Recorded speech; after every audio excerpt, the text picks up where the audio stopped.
Bonjour, mon nom est Jacques Veilleux. Je suis marié à Céline. Mon nom, c'est Céline Bérubé. Alors, ça nous fait plaisir d'être devant vous pour nous présenter notre témoignage de couple. Alors, dans le passé, j'ai fait des erreurs, j'ai fait des mauvais choix concernant un mari. Et puis, j'aurais dû questionner davantage le Seigneur par plusieurs questions, parce qu'il était intéressé à notre avenir pour le choix d'un conjoint aussi. Alors, j'ai prié Dieu au nom de Jésus, selon la parole qui dit dans Proverbe 20, 24, que c'est l'Éternel qui dirige les pas de l'homme. Alors, j'ai dit, Seigneur, dirige les pas de l'homme que tu veux pour moi. Parce que moi, je ne veux pas me tromper. Je me suis trompée plusieurs fois et puis je te laisse la direction de mon avenir entre tes mains. Alors, j'ai mis des critères devant le Seigneur, c'est bien sûr. Premièrement, qu'il ait une foi authentique en Jésus. Ensuite, bien, qu'il soit respectueux, qu'il soit bon et droit, qu'il ait une facilité de communiquer, parce que c'est important la communication dans le couple. Être affectueux et aussi sincère en amour. En 2015, Dieu m'a donné une promesse qu'il rendrait le bonheur à mon innocente demeure. Dans Job 8, 5 à 7. Puis dans Proverbe 18, 22, Dieu dit « Celui qui trouve une femme trouve le bonheur. C'est une grâce qu'il obtient de l'Éternel. » Bien, j'ai dit « Seigneur, accorde-lui la grâce de me trouver. » Alors, en novembre 21, j'ai dit à Dieu « Viens m'étonner, viens me surprendre, Seigneur. » Et puis, je lui ai dit, quand quelqu'un commande chez Amazon, il paie sa commande puis il reçoit sa commande. Moi, Seigneur, ça fait longtemps que je prie pour ça. Ça fait 9 ans. Et puis, j'attends mon cadeau de Noël. Alors, c'est avec conviction, je m'attends à Dieu. Et puis, en été 2021, ma soeur m'avait donné une petite balançoire à 4 places, miniature, là, vraiment. J'ai trouvé une figurine pour la mettre dedans. Et puis, je dis à ma voisine, Claudette, le petit bonhomme s'en vient, mais j'ai dit, l'homme s'en vient aussi. C'est vraiment avec conviction, avec foi. Mais la foi, c'est quoi?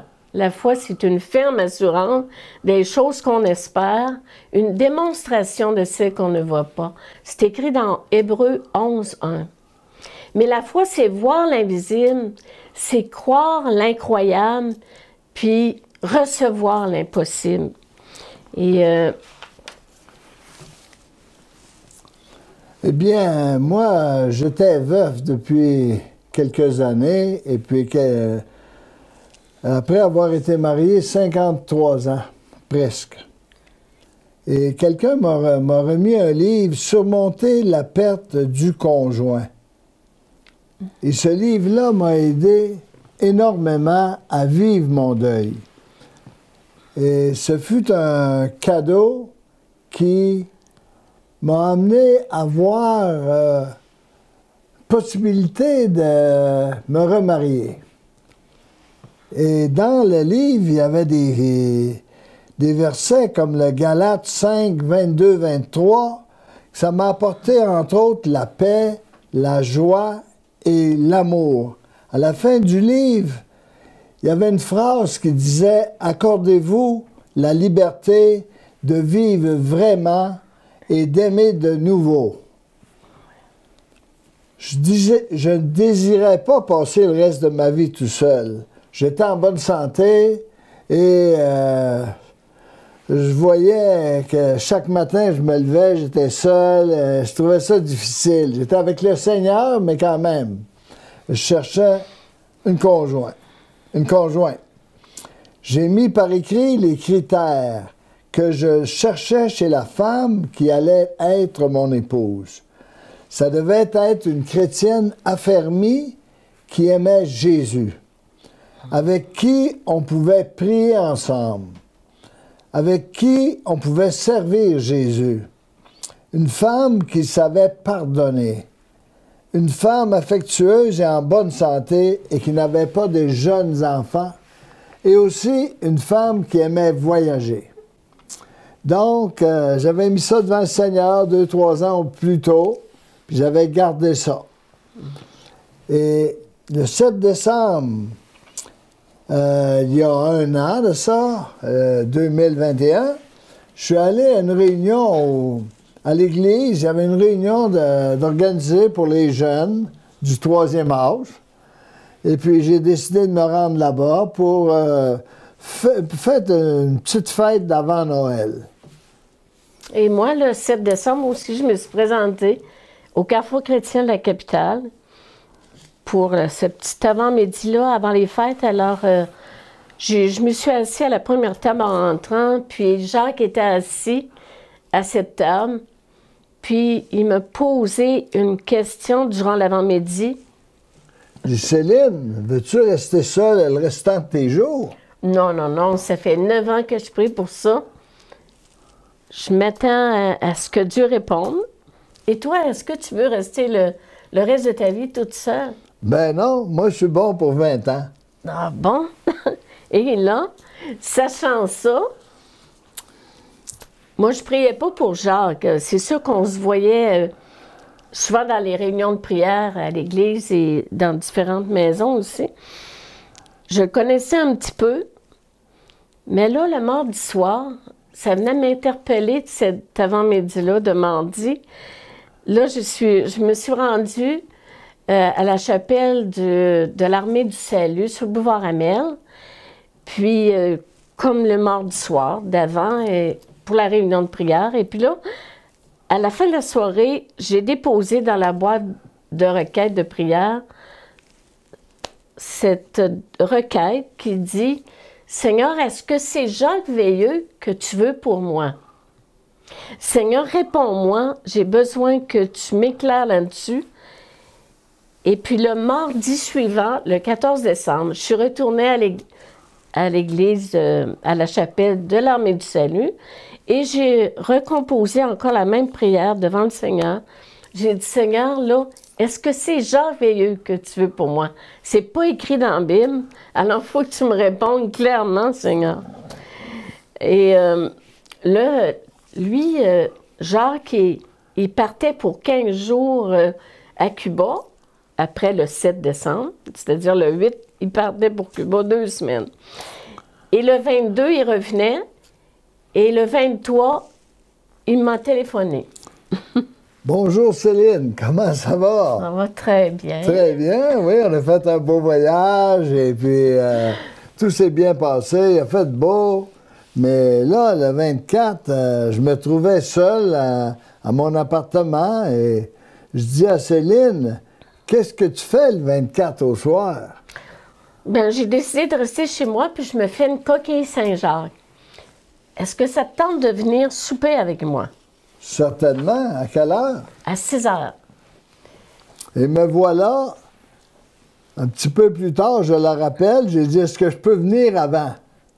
À 5h30. À 5h30, laisse-moi le temps de me préparer. J'avais comme hâte d'aller la voir, juste aller prendre un bon repas avec Céline. Ça fait que à partir du 24 décembre, ben, on a eu une très belle soirée, entre autres, et c'était une soirée extraordinaire.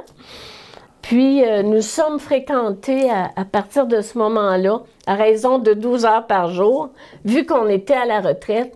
Donc, c'était plus facile de se connaître aussi, puis de passer du temps ensemble. Puis, comme je le disais tout à l'heure, on se connaissait déjà un petit peu dans les réunions, des réunions de prière. Et puis, mais là, le 1er janvier, Jacques, il m'appelait déjà sa chérie, son trésor, son amour. Puis là, ben, j'ai dit, Seigneur, il est sérieux? sais, je disais au tout début que je n'avais pas posé assez de questions, mais là, j'avais une autre question. J'ai dit, Seigneur, est-ce qu'il est vraiment sérieux? Il y en a d'autres hommes qui m'ont dit ça, ma chérie, puis tout ça. Et puis là, j'ai dit, Seigneur, montre-moi-le. Viens me rassurer face à lui. Et puis, le matin du 2 janvier, à 6h29, me voilà sur Internet en train d'écrire un message qui dit ceci. « Heureux l'homme qui trouve une épouse. » Oui, ce matin, je rends gloire à notre Dieu pour ce que tu es, Céline, un cadeau du ciel.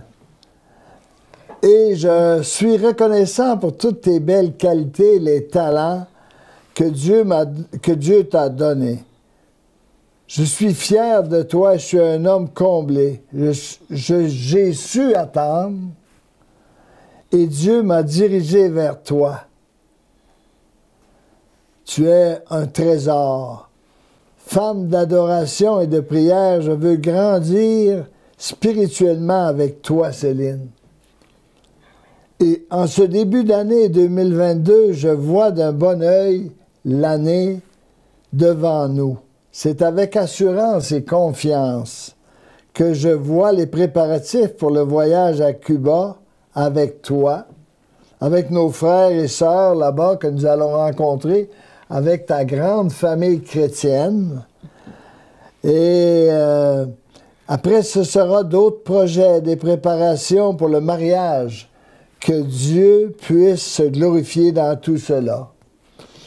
Que nous soyons des forts dans ce monde perdu, que Dieu nous dirige et nous accorde sa sagesse, car on a besoin, n'est-ce pas? Et ce sera le déménagement avec nos expériences, nos habitudes différentes, que Dieu nous aide à vivre les uns pour les autres dans l'amour et l'harmonie.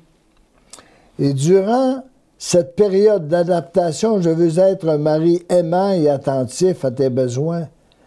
Je désire de tout mon être et je veux te combler tes attentes et tes aspirations. Je t'aime, je te souhaite te rendre heureuse en comptant et en me tournant vers le Seigneur.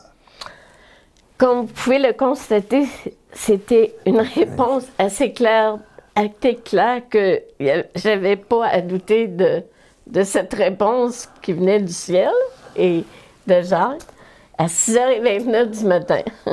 Ah, c'est l'Éternel qui a dirigé mes pas chez Céline suite à sa prière. Je crois fermement que c'est l'Éternel qui m'a dirigé chez Céline.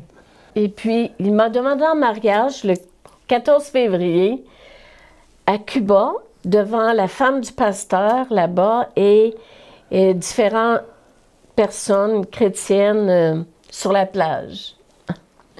Les fréquentations ont commencé de façon accélérée.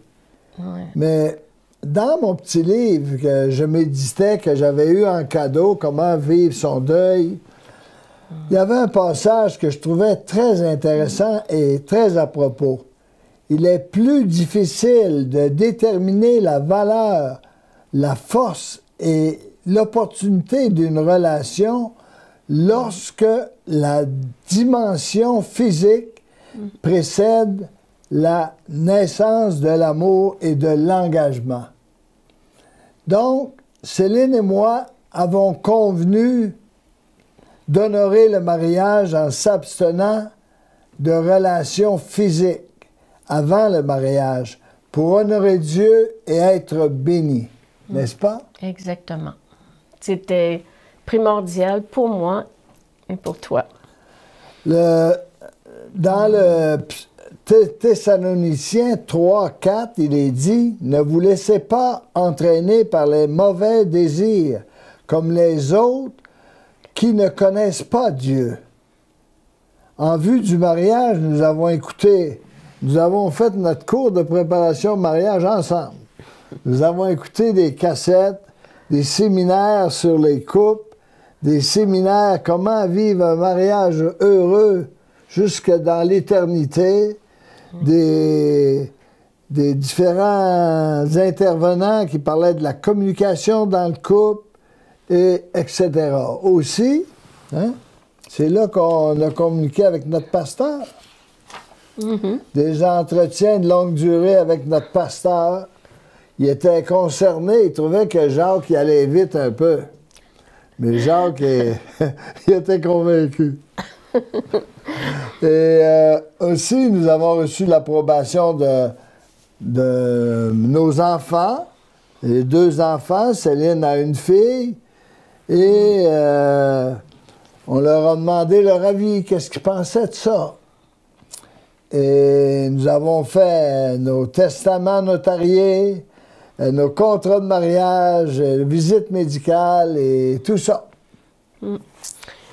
Donc, le 28 avril, nous sommes mariés au palais de justice devant plusieurs témoins et notre pasteur.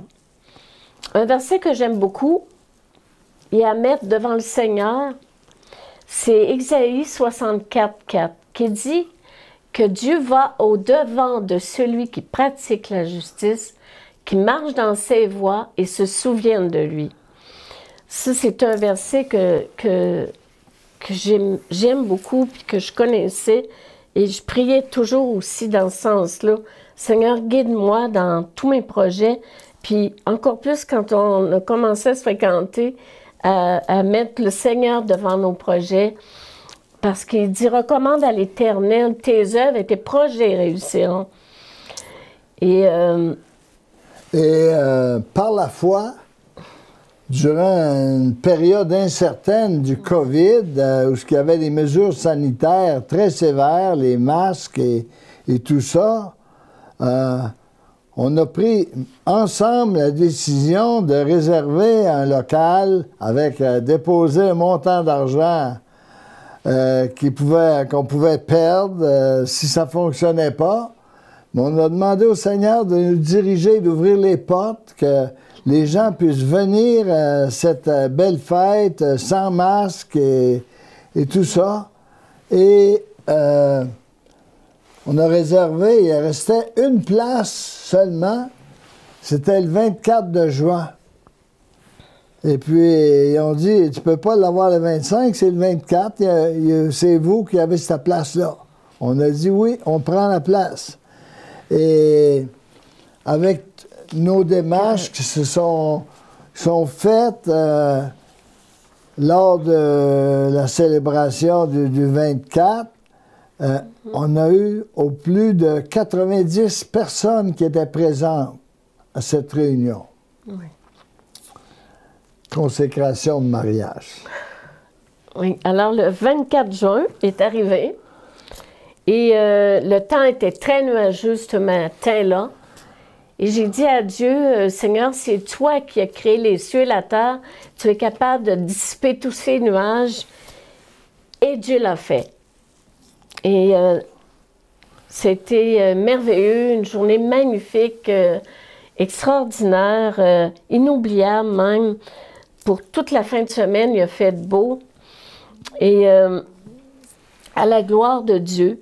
Puis, à travers la réception, moi, j'ai pu partager, on a pu partager chacun de notre côté, les critères qu'on recherchait chez quelqu'un et tout ça. On a expliqué notre tableau qu'on avait fait avant de se connaître, avant de se rencontrer. Puis qu'est-ce qu'on avait mis devant le Seigneur. Et puis moi, j'ai aussi raconté qu'est-ce qui m'a emmené à Jésus, moi, pour avoir la foi en Jésus. C'est que je me sentais perdue pour l'éternité. J'avais juste 20 ans. Je n'étais pas dans les problèmes. Je vivais encore chez mes parents. Et puis, je travaillais. Mais ça me questionnait. Si je meurs aujourd'hui ou demain, où je vais aller? Et ça, c'est venu me chercher beaucoup dans ce sens-là. Et puis, je voulais chercher la vérité, mais pas à la bonne place. Alors, à un moment donné, quelqu'un m'a parlé de la parole de Dieu. Et puis, c'est là que j'ai dit, Seigneur, aujourd'hui, je veux savoir la vérité. Et pourquoi la Bible? Pourquoi tant de religion? Et puis, la parole de Dieu dit, Jean 3,16, Dieu a tant aimé le monde, mais moi, Dieu me disait, mets ton nom là, parce que c'est personnel à toi. Et la vie éternelle, c'est une question personnelle. Personne ne peut faire le choix pour quelqu'un d'autre. Alors, c'est un choix personnel qu'on doit prendre devant le Seigneur, puis de dire, Dieu a tant aimé Céline, ça peut être le nom de quiconque, qu'il a donné son Fils afin que Céline croie en lui, ne périsse point, mais qu'elle ait la vie éternelle. Donc, ce que Dieu veut, c'est que chacun ait la vie éternelle. Il ait l'assurance qu'un jour ou l'autre, qu'on sera avec lui pour l'éternité. Et ça, c'est Dieu qui la donne, l'assurance. Et j'ai pu partager ça devant tous les gens, les invités qui étaient là. Et puis, parce que c'est par la grâce de Dieu qu'on est sauvés. Et beaucoup ont été touchés à travers ce témoignage. Et pour la vie de couple, il y a certaines choses qu'il faut partager, il faut avoir la même vision pour le mariage. S'il y en a un qui va à gauche, l'autre va à droite, c'est pas bon. Il faut avoir la même vision que nous avions, une alliance éternelle avec un amour réciproque. Il avait dit à Céline, je veux te marier jusque dans l'éternité. Ça veut dire, il n'y a pas de fin. Oui. Marié jusque dans l'éternité. Et on s'est échangé les alliances, mais j'ai fait une petite recherche sur la signification. C'est quoi une alliance?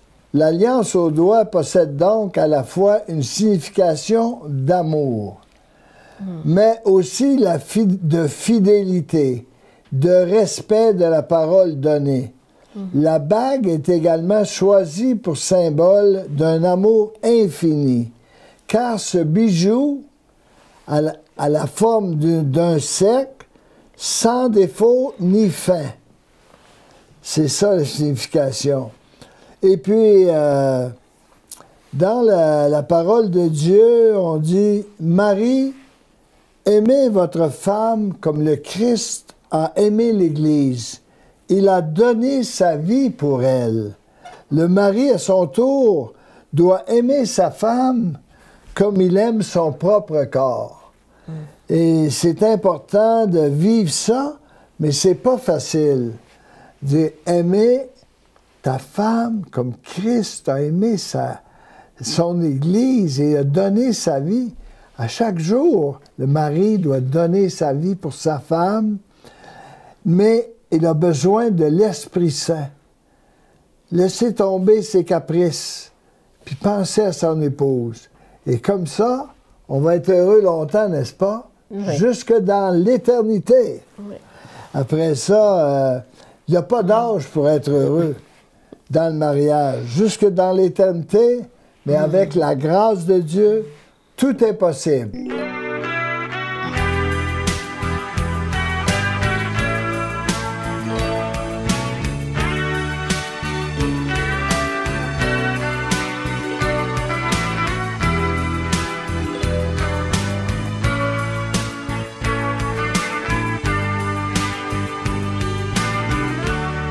Avant que le monde soit, il nous voyait déjà ensemble.